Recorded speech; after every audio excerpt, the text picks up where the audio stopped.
Bonjour à tous, moi c'est Dominique Offier. Je suis expert comptable mémorialiste, auditeur financier certifié CISA, donc spécialisé en audit des systèmes d'information.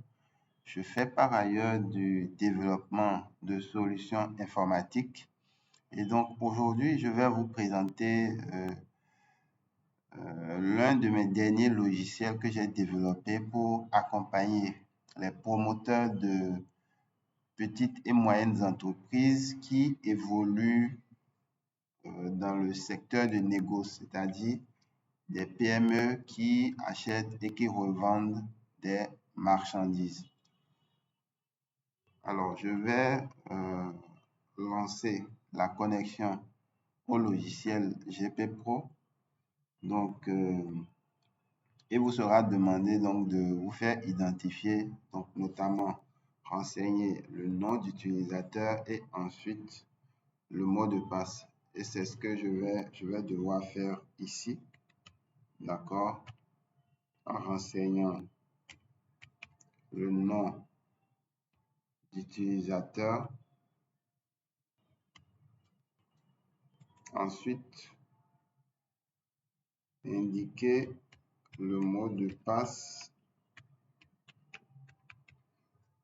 pour pouvoir me connecter. Je bascule ainsi donc vers l'interface principale du logiciel où vous verrez ici effectivement que ce logiciel embarque le cœur métier donc d'une entreprise d'achat et de vente. Donc, ce logiciel vous permet de gérer vos achats, de suivre vos stocks ainsi que les ventes que vous réalisez.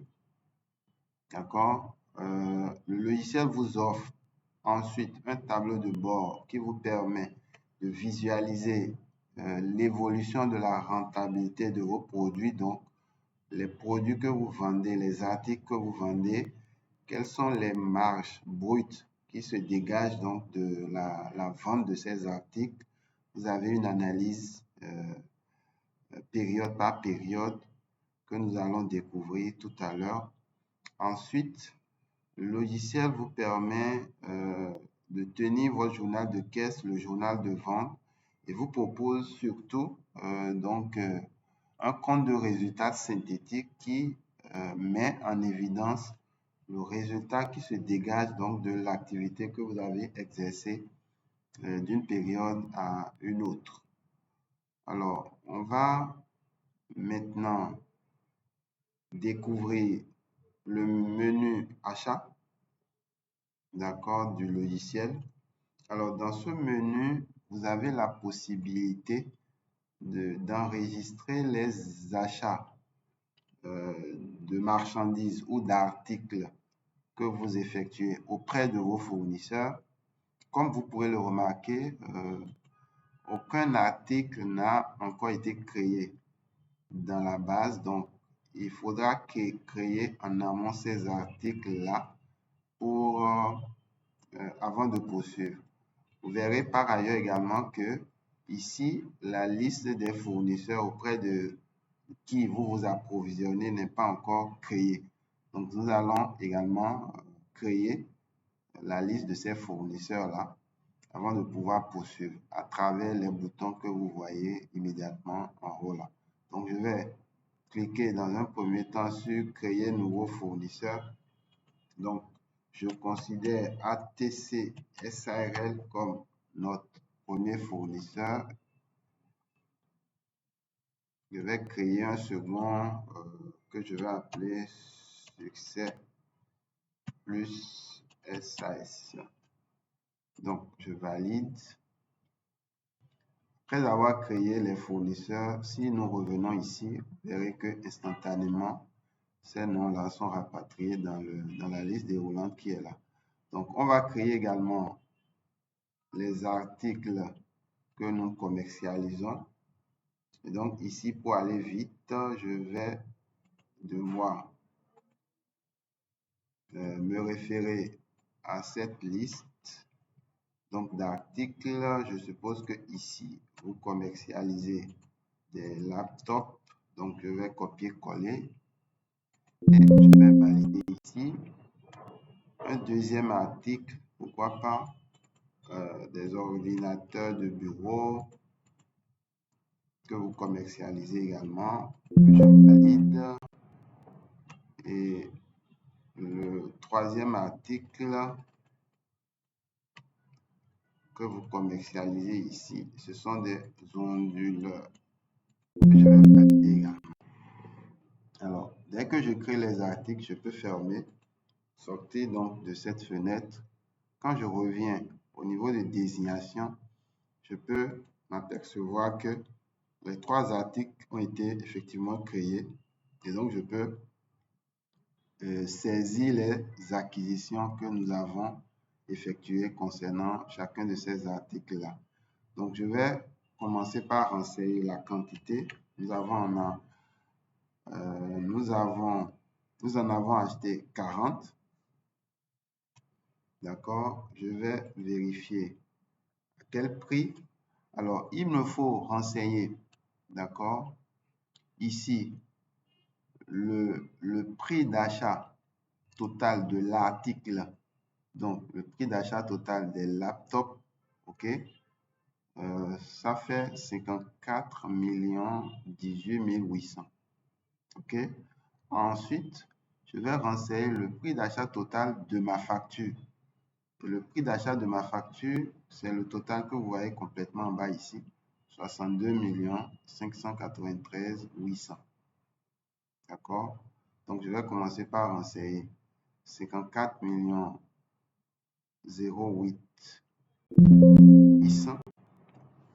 Alors, ici, ça veut dire qu'il y a une étape que j'ai brûlée. Donc, le logiciel me rappelle ici que vous n'avez pas renseigné le nom du fournisseur. Effectivement, le nom du fournisseur est vide.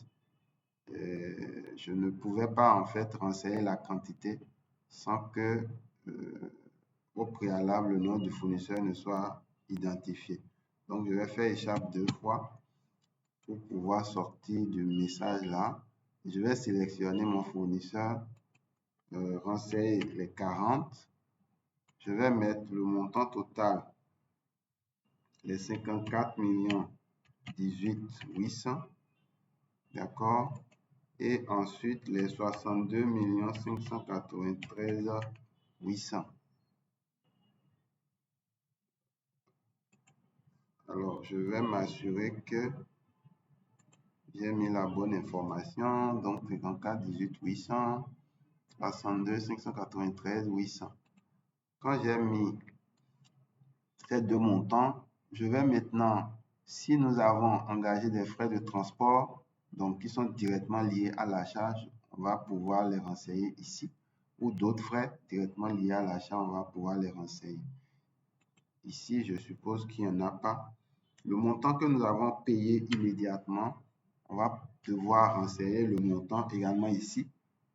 Donc, je suppose qu'on a réalisé cet achat intégralement à crédit. Donc, je mets 0 comme étant montant réglé immédiatement. Je vais ensuite cliquer sur ce bouton enregistrer. D'accord? Ce qui me permet d'enregistrer effectivement l'achat des laptops vont se stocker. Donc, ici, dans cette fenêtre, imputation en attente de validation, je vais poursuivre mon enregistrement en sélectionnant les onduleurs. D'accord? La quantité d'onduleurs que nous avons acheté, 25 1 175. Donc, je vais désigner le même fournisseur. 25 1 375. D'accord. Et je vais enregistrer aussi. Vous voyez la deuxième ligne d'opération qui s'ajoute ici. Et puis, enfin, les ordinateurs. Le même fournisseur. Les ordinateurs, je vais vérifier la quantité. 25 pardon, 15, 7 millions 2. Donc, je vais mettre ici 15 et 7 millions 2. Je vais ensuite enregistrer en mettant oui et puis je mets OK. Une fois que j'ai fini d'enregistrer ma facture, je vais maintenant valider en cliquant sur ce bouton pour que ces opérations puissent être prises en compte dans la base. Mais avant de valider ces opérations, je vais répondre non et vous montrer l'état de stock, d'accord, dans le logiciel. Donc, je clique ici sur stock disponible. Vous verrez ici dans cette fenêtre que normalement le stock disponible devrait s'afficher ici. Mais comme les achats que nous avons effectués ne sont pas encore validés dans notre base, vous voyez que c'est les 3 produits que nous avons créés apparaissent encore dans les produits en rupture de stock. Donc, quand je vais valider les achats que nous venons d'enregistrer, vous verrez que ces produits ne seront plus en rupture de stock et le stock disponible va se mettre à jour ici, donc de ces articles que nous avons achetés.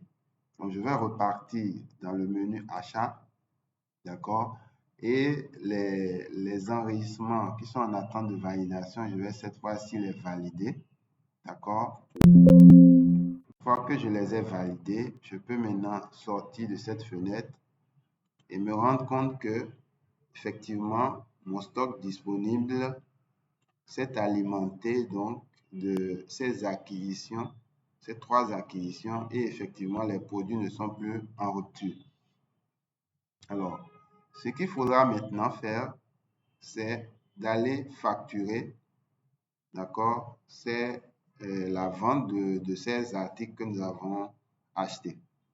Alors, avant donc de pouvoir facturer la vente de ces articles, nous allons préalablement définir les prix de vente. Donc, nous allons venir ici, sélectionner donc modifier tarif.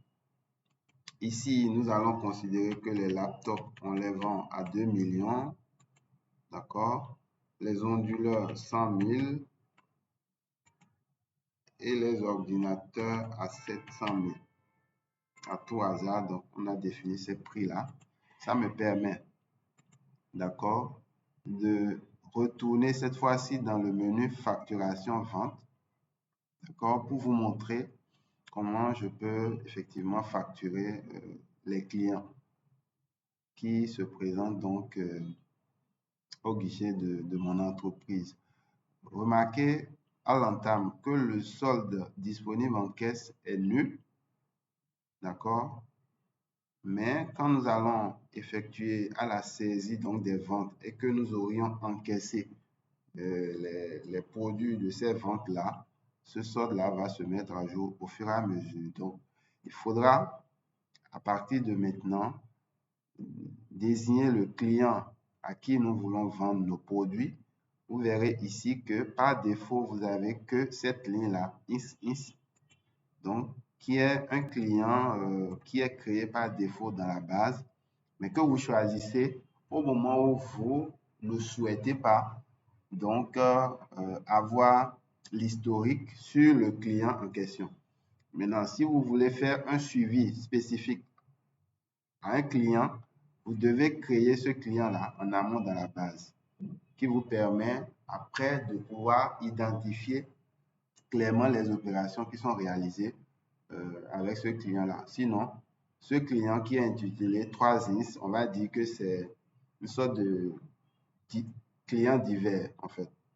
On s'est dit que c'est un ensemble de clients pour lesquels il n'est pas pertinent pour vous de faire un suivi des opérations que vous effectuez avec eux. Vous allez enregistrer les opérations sur ce client-là. Mais ici, je vais vous proposer de créer, d'accord, ZNT SAS comme premier client dans la base. Je vais créer un deuxième que je vais appeler GQ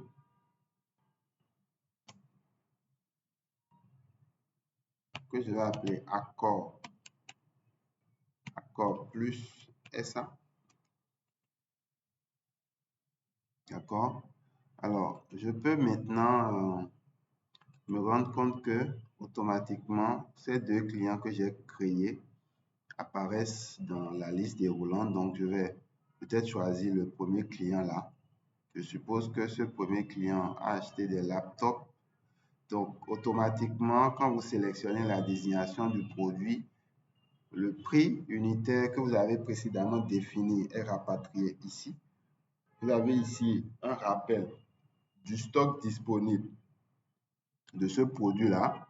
Et donc, si on considère que le client en a acheté une quinzaine, je mets 15 en quantité vendue, je peux lui appliquer soit une remise rabais ristourne qui est en pourcentage, donc en sélectionnant 5% par exemple, ou encore si c'est juste un montant fixe que vous voulez lui appliquer comme réduction, vous pouvez effectivement choisir le montant dans la liste déroulante, mais ici je suppose que c'est 5% de remise qu'on va appliquer à ce client. Ensuite, je vais maintenant cliquer sur enregistrer vente et puis je vais faire oui, répondre oui et cliquer sur OK. Donc, je fais OK. Vous voyez que cette vente est enregistrée ici en attente. Alors, je vais poursuivre en considérant que mon second client, lui, par contre, il a acheté des ordinateurs de bureau. Il en a acheté peut-être 5. Il n'a pas demandé de réduction, donc je vais faire enregistrer également. D'accord? Les deux clients sont là. Alors, vous n'êtes pas tenu d'enregistrer les opérations de plusieurs clients à la fois en attente ici. On pouvait poursuivre la procédure avec le premier client et aller à son thème, mais c'est juste pour vous faire remarquer que il n'est pas nécessaire de terminer l'opération avec votre premier client avant peut-être d'entamer un second enregistrement. Vous verrez dans la suite que vous avez le logiciel a la possibilité d'identifier clairement les opérations qui concernent un client spécifique dont l'opération a été enregistrée en attente ici. Alors, l'autre chose que je voudrais vous montrer, c'est que vous pouvez également en parallèle avoir, on va dire, une activité auxiliaire, une activité parallèle de vente de prestations. Alors, je vais créer une de ce genre d'activité. Je suppose que vous faites dans la location. Donc, pour moi, donc la location de véhicules, Si vous faites dans la location de véhicules, d'accord, comme prestation. Donc, je crée cette prestation-là. Je vais devoir fermer cette fenêtre-là. Pourquoi? Parce que si je veux facturer la dite prestation, je suppose, location de véhicule, vous voyez, le prix de la prestation n'est pas encore défini. Donc, je m'en vais définir le prix de la prestation en revenant ici. Donc, prix de prestation suivant location de véhicule. Donc, je suppose que c'est un tarif journalier. D'accord? Je définis par exemple ce tarif journalier comme prix de la prestation. Donc, je vais fermer. Je retourne maintenant dans le menu de facturation. Je pourrais, à partir de ce moment-là, dire par exemple que le client accorde, d'accord, en sus le client accorde en sus des ordinateurs de bureau. Donc, vous voyez ce client-là, pour qui nous avons saisi l'achat des ordinateurs, a également bénéficié des locations de véhicules D'accord? Donc, je suppose ici, d'accord, que 5 jours donc de location. Je mets les 5 là. Ça me permet d'enregistrer cette prestation qui va effectivement s'ajouter dans cette liste-là. Alors, je peux maintenant passer à la partie pro forma. Alors, si c'est un client qui se présente donc au comptoir et qui a besoin donc d'une facture pro forma, je vais, à partir de ces opérations que j'ai saisies, sélectionner le client en question. Donc, je suppose que Accor SA a besoin de la facture pro forma. Donc, je le sélectionne et puis j'affiche ici. Donc, comme vous le voyez, vous avez le détail des opérations donc demandées par ce client. Effectivement, voilà les deux éléments avec le total. Il n'y a pas de remise et vous avez le total en chiffres et le total, la somme nette à payer en lettres. Si je sélectionnais ZTN et que je fais afficher, vous verrez ces acquisitions, ce sont des laptops, d'accord? Lui, il a bénéficié d'une réduction de 5% effectivement sur son prix de vente. Et puis, vous avez le prix de vente total qui fait 30 millions. Ça veut dire que le net commercial fait 28 millions 5 et vous avez le net à payer en chiffres et puis en lettres. Ça, c'est la facture pro forma que vous pouvez imprimer et remettre à votre client. Je suppose que le client décide maintenant d'acheter les articles. Donc, ZNT SAS, suppose vous a payé 25 millions. Donc, je vais renseigner le montant que vous avez encaissé, somme reçue. Je fais enregistrer, encaissement. Je mets oui. Et puis, je mets OK. Vous verrez que l'encaissement sera saisi quelque part en bas là. Vous pouvez également saisir l'encaissement concernant Accor. D'accord, je suppose qu'il a payé, quoi pas 2 millions sur ce montant-là. En réalité, quand vous sélectionnez le client, sur la base du détail des opérations qui sont là, il vous fait le point de ce que le client doit payer. Donc là, vous mettez les 2 millions. D'accord, vous cliquez sur enregistrer encaissement et vous faites OK. Et là, vous avez fini donc de saisir les opérations concernant vos clients. Il ne vous reste maintenant qu'à imprimer la facture à remettre à votre client une fois que vous avez encaissé les montants que vous avez saisis. Donc, je vais soit cliquer sur ce bouton imprimer facture. Dans ce cas, c'est que j'ai une imprimante qui est connectée à mon logiciel qui pourra me sortir ma facture directement. Ou bien, si je ne veux pas imprimer de facture, je peux valider tout simplement les opérations en cliquant sur le bouton qui est en bas. Donc, pour les besoins de notre présentation, nous allons simplement visualiser ici la facture définitive qui n'est rien d'autre que les éléments qu'on a visualisés dans la facture pro forma, sauf que ici, vous verrez, ici, c'est la facture définitive avec un numéro qui est généré automatiquement par le logiciel. Donc, vous avez le détail de la facture ici. Si je change au niveau de la pro forma le client, je viens dans facture, d'accord, et que je fais afficher. Vous voyez, ce sont les opérations qui concernent le client que j'ai sélectionné qui vont s'afficher. Donc, le client que j'ai sélectionné, je peux maintenant valider les imputations le concernant en cliquant ici. Donc, je fais oui. Quand je réponds oui, vous verrez que les opérations concernant ce client vont disparaître en réalité de la liste.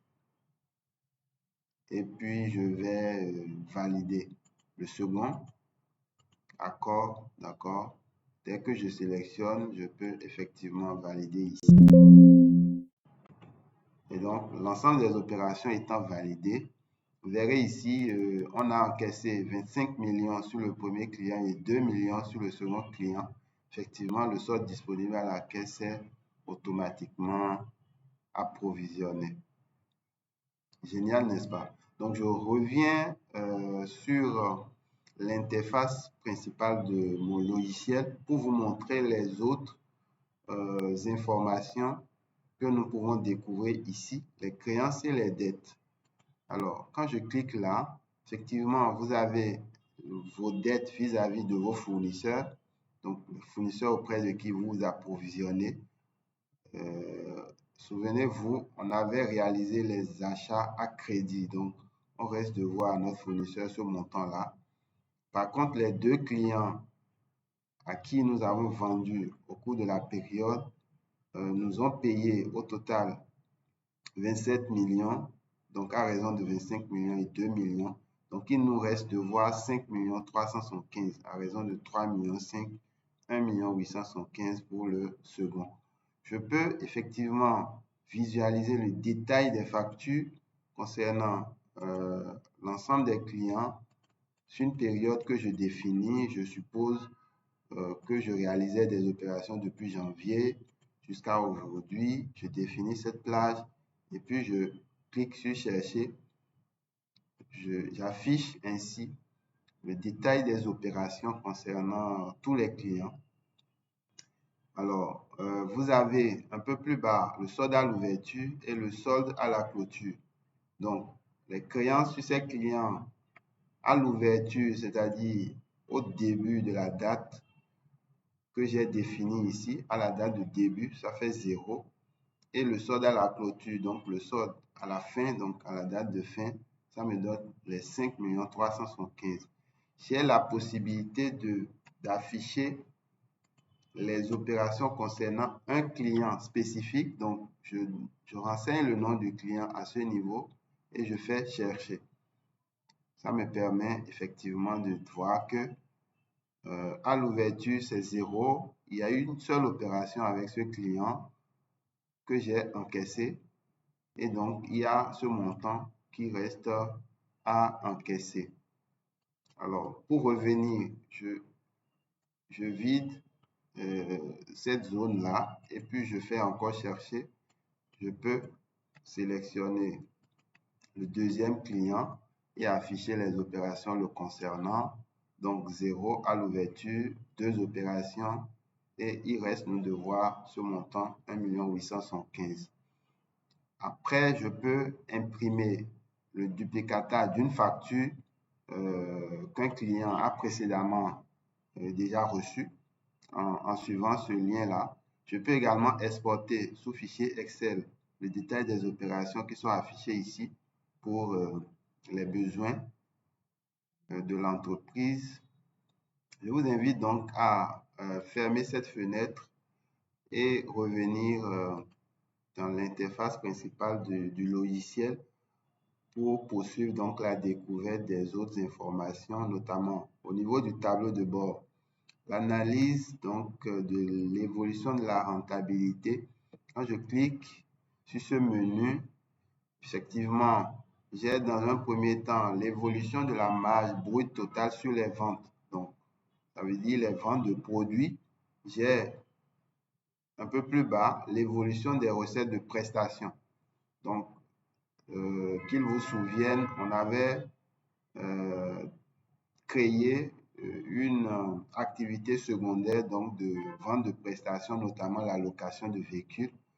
Les recettes qui sont générées donc par cette activité secondaire, vous avez la possibilité de visualiser l'évolution. Donc, en fonction de la plage de date que vous avez définie. Donc, ici, je peux dire que j'ai besoin de ces informations depuis le 1er janvier 2024, aussi bien pour les ventes que pour les prestations. D'accord?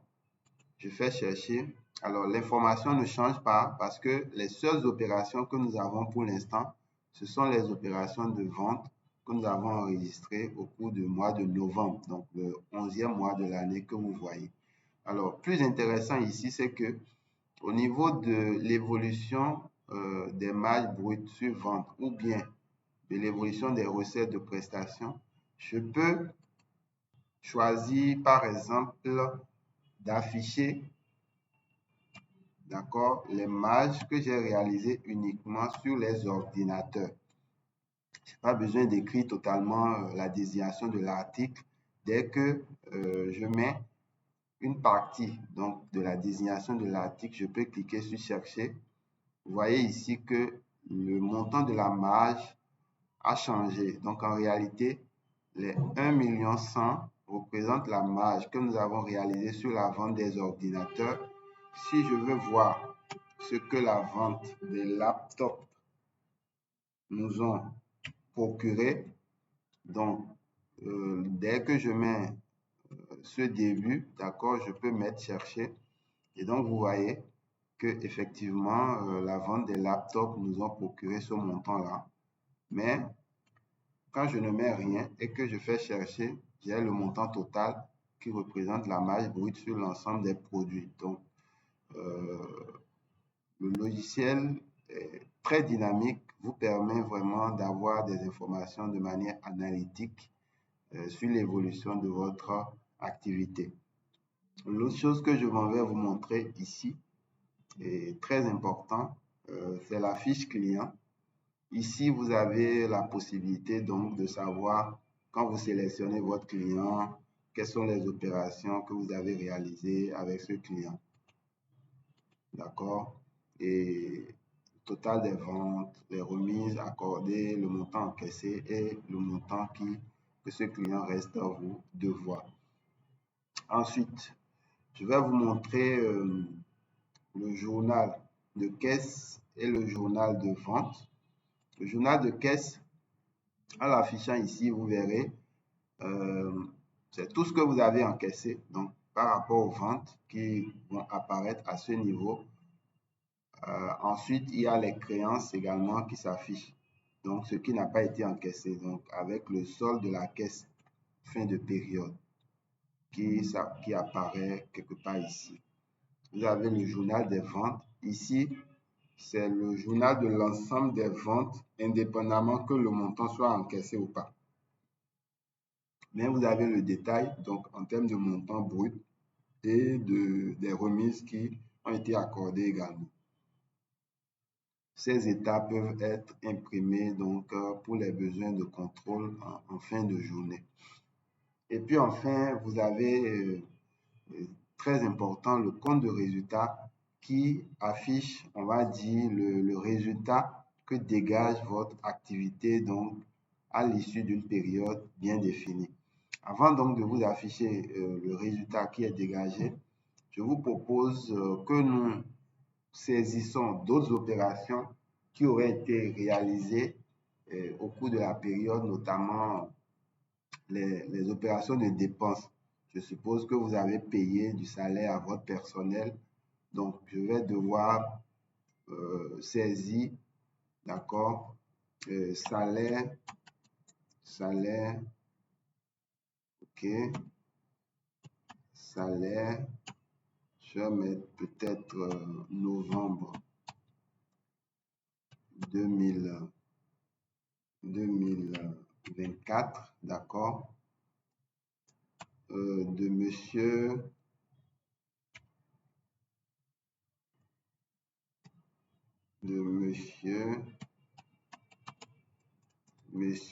X. Donc, je suppose que son salaire, bon, c'est 500 000. D'accord. Je vais enregistrer.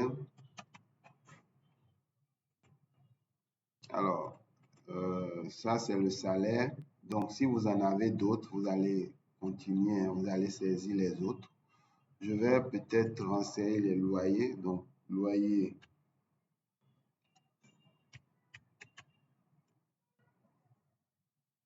novembre 2024. Donc, si on a payé du loyer 350 000, c'est un exemple. Je vais ajouter, suppose qu'on a payé les primes d'assurance.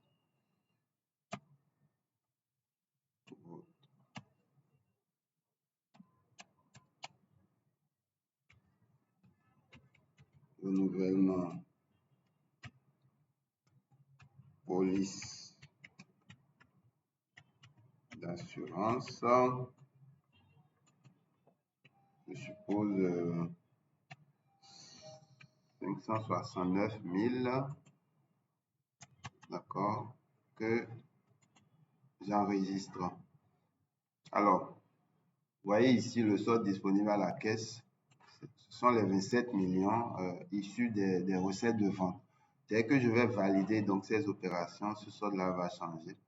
Donc, après avoir enregistré, je vais cliquer sur valider. Bon, vous voyez ici, le solde de la caisse a baissé. Et donc, quand je sors de là, je reviens encore dans mon journal de caisse. Vous verrez que mon journal de caisse a évolué en intégrant donc les opérations que je viens de saisir et qui ont impacté effectivement la caisse, le ramenant désormais dorénavant à ce montant. Et puis enfin, je vais vous montrer le compte de résultat proposé par ce logiciel, très synthétique, mais qui vous permet quand même vraiment de savoir le résultat qui se dégage de votre activité. Donc, le résultat, il part du coût d'achat des produits qui sont vendus, donc, mais le coût d'achat. Donc, les produits que vous avez vendus à l'achat vous ont coûté combien? C'est ce qui apparaît là. Vous avez ici les produits de vente d'articles, donc les 2 articles qui ont été vendus.